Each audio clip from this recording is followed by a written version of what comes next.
Hello there everyone, Lars here from Camille's Harem. Not just a podcast for novice writers by novice writers, but also a YouTube channel by novice writers for novice writers. Because writing is an adventure, it's more fun with friends.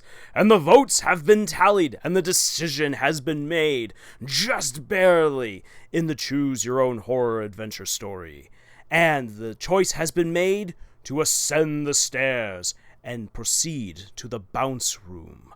This is the second installment in the horror story.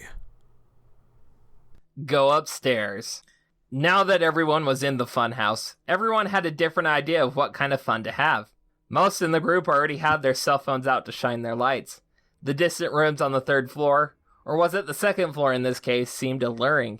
Come on, let's check out the bouncing room. If it turns out to be lame, then we can just come back down and try the other rooms out if we want. You told everyone.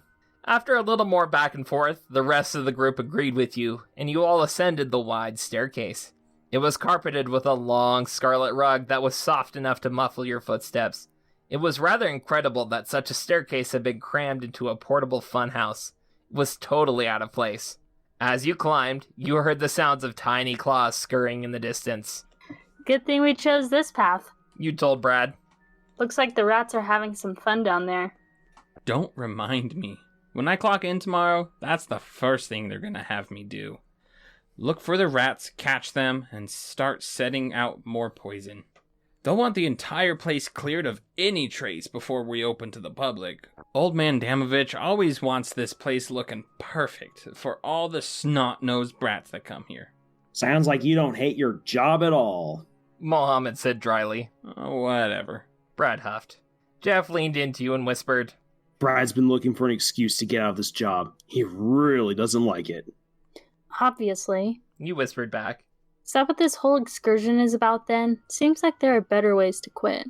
His dad won't let him, though.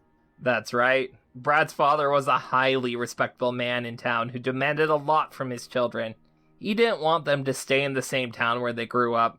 That meant getting good grades, finding school and job opportunities elsewhere, and learning responsibility early on. But those expectations clashed horribly with Brad's carefree personality.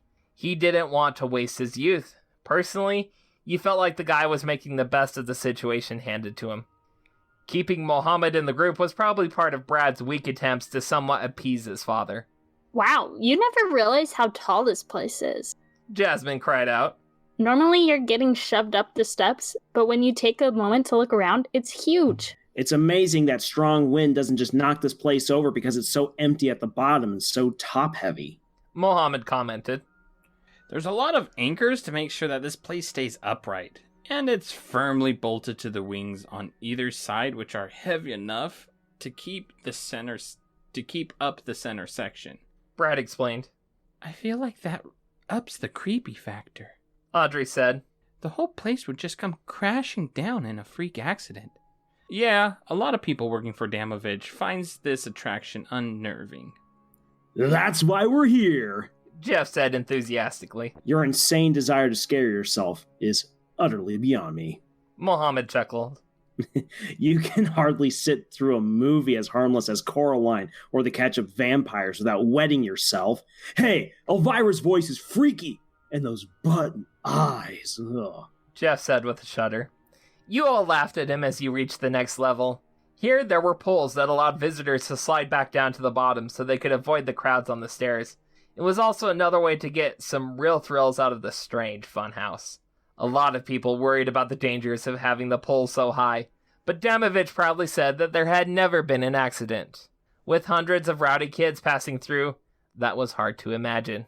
The third floor was kind of cramped, mostly meant as a way to look down at the others coming in.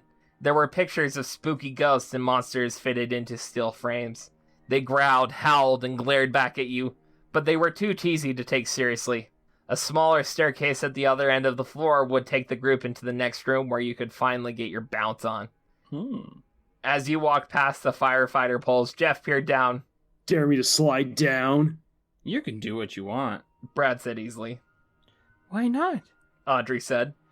All that's up here, besides the bouncing room, is a big slide. And I thought we came here to be adventurous. Oh? Are you volunteering? Brad asked. The little teen blushed and said, Yeah, I bet I could beat Jeff to the bottom. You're on! I don't think the physics are exactly in your favor, Mohammed said. Audrey flashed Brad a smile, one which he readily returned. She and Jeff both took their positions. 4 poles in total led back to the first landing. The 2 friends got ready for their race, and they were unexpectedly joined by Jasmine. Fine, I'll take you both on, she said. It appeared that she too was blushing a little. You wondered what was getting into this normally cool girl. Sparks flew between her and Audrey. Brad eagerly took a position behind them all, telling them that he would give the signal to jump and slide. Mohammed looked interested, and you had to admit to yourself that it would be fun to watch them all race. Then again, you really wanted to get into that bounce room before being potentially discovered. What choice could you make? Cheer on your friends and let them race? Convince the others that the best thing to do was proceed to the bounce room? Make your decision and comment down below, or go to the Camille's Harem subreddit to cast your vote. The results and the next installment will be up in a few days' time. Until then.